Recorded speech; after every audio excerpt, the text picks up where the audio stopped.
Thursday আমাদের store আজকে বন্ধ থাকে, কিন্তু আজকে সন্ধ্যেবেলা মানে একটা মানে ভূমিকম্প হয়েছে আমাদের স্টোরে। সেটা হচ্ছে যে এতজন এসে গেছে আমাদের স্টোরে। আর তার মধ্যে পরিচয় করিয়ে দিই, এগুলো হচ্ছে পূর্ব পরিচিত, মানে স্টুডেন্টের মা।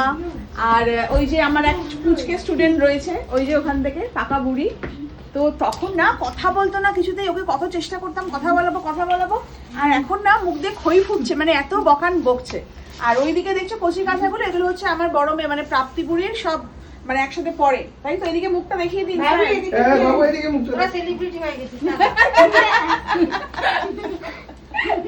আরে কি কথা বলছে, বাপরে বাপ। ট্রেনে করে মানালি যাচ্ছে। কি ছিলাম চন্দননগরে থাকি আমরা, একজন আর কি সহযাত্রী, সে বলছে চন্দননগর মানে সোনালি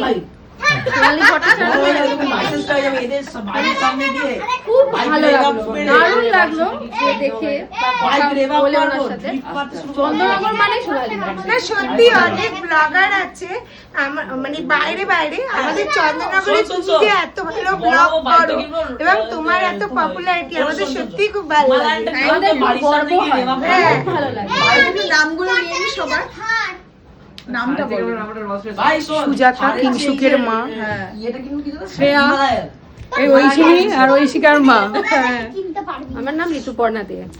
আমার নাম দীপালি রায়। যদি কিনে নি তখন কি করবে?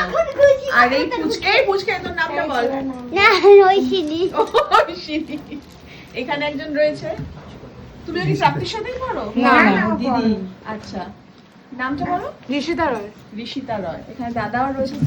আমি বিধান রায়। ওরে বাপরে বাপ, নামটা বিশাল। বিধানচন্দ্র রায়। বিধানচন্দ্র রায়। তোদের নামগুলো বল রে। রিজিত দে। আরে এত শাই ফিল করছে কেন? না, এসব পছন্দ করে না। ওরে শালা।